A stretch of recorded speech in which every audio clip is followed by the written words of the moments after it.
Director of Equities at Brics, joins in now to talk about the market, which is trading at 5,300 plus. Anand, morning. Before you talk about the market, any thoughts on these toll kind of players and how you would like to value them, stocks like IRB or ITNL? Well, the most logical way of valuing it is to make some assumptions on the basis of DCF.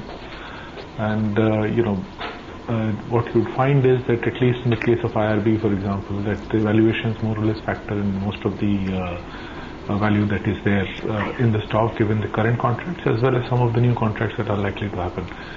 You also have to remember that these companies will be reasonably sensitive to interest rates because, as is prone to any kind of DCF valuation, as interest rates were to rise, you'll have the effect of it coming through fairly quickly.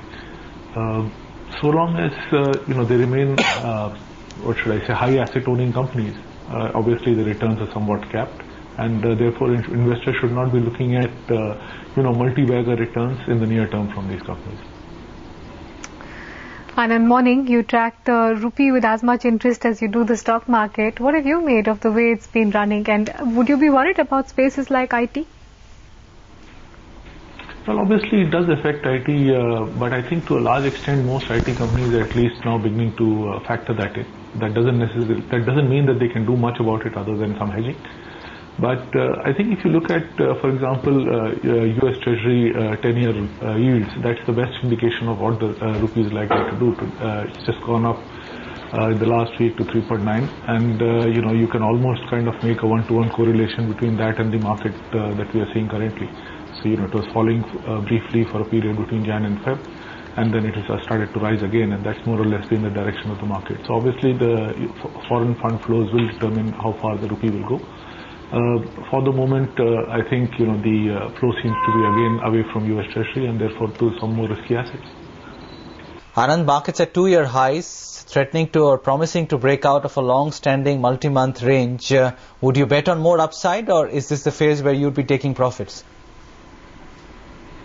Well, right now the trend is positive, and usually when you have a breakout, holding a bunch of investors enter into the market. So, there is no particular urgency to exit the market. We have been arguing that, we are at the higher end of the trading range and in the valuation range, and I think we continue to hold that view.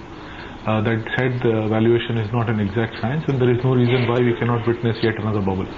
Therefore, be prepared for the bubble because that's where you make the most money. But that's where there is greatest likelihood of injury as well. So, right now I would imagine that the best way to do is to stay with the market and watch for any signs of reversion and be ready to move out of it. You've come attendant with interest in sectors that haven't moved in a long time, Anand. For example, pharmaceuticals that you track. Is that a story worth looking at within the market? Well, right now there is almost none of the frontline sectors have any valuation gap left.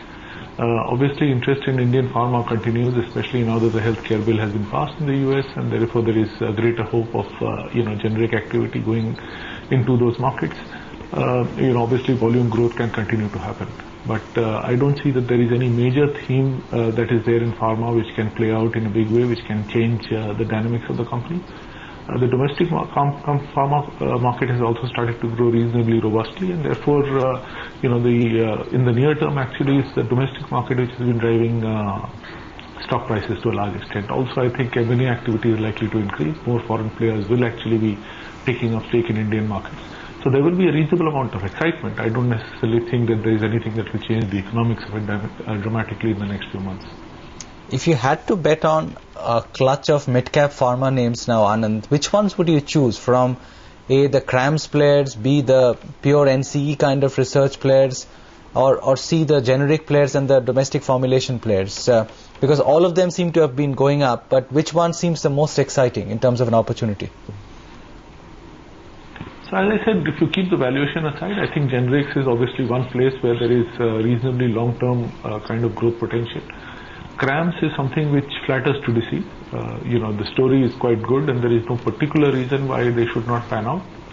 But so far we have not seen any delivery from any from the industry as a whole. I think we have one or two cases where companies have done reasonably well, but otherwise by and large as a trend it has failed to take off. So, as a contra play, maybe there is something that you would hope that one day it will. But from a pure business growth perspective, I think generics and domestic formulations are both reasonably exciting. What do you do with the third leg of the rate sensitives though, Anand? I mean, you talked about the toll-based projects, but does infrastructure deserve a look in? Well, from a point of view of need, I think absolutely. Like many other things in India, we are under-invested in infrastructure. Whether it will make money for investors, completely different ballgame, because clearly when you are looking at long-term investments which require very heavy capital investments, rising interest rate scenario is not something that will make any near-term money. Also, you have to remember the risks in the projects are reasonably large, and so far we have not seen any major government effort to try and reduce risk. I think one of the key areas of infrastructure that one needs to look at is, for example, the judicial system, which has got nothing to do with the market, but which I think is now holding back the Indian economic growth in a very large way, and which is significantly under-debated.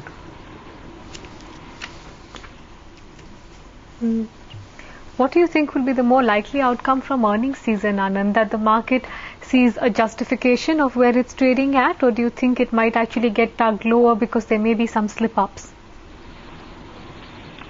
Broadly, I think the results will be quite good. I don't see any major sector. In fact, you may actually find a few surprises. Clearly, cement, for example, has done exceedingly well compared to analyst estimates. The prices have held up, has had the volumes. So clearly, I don't see any major sector that is likely to disappoint in terms of earnings. The issue really is in the extrapolation from here to the next year, because the extrapolation tends to be linear, whereas the reality is far from that. So I think, we are still not quite out of the woods in terms of the fears, but given that, we are supposedly one of the faster growing economies in the world compared to, most of the others, you might as well hang in there and, hope that the valuations will take care of themselves. The big fear I have is that the next year's earnings estimates are predicated to a large extent. Almost 30% of the growth is coming out of things like metals, and I'm a lot less sanguine about prospects of metals, though the near term in India at least, for example, steel seems to have run out of capacity and therefore has significant pricing power.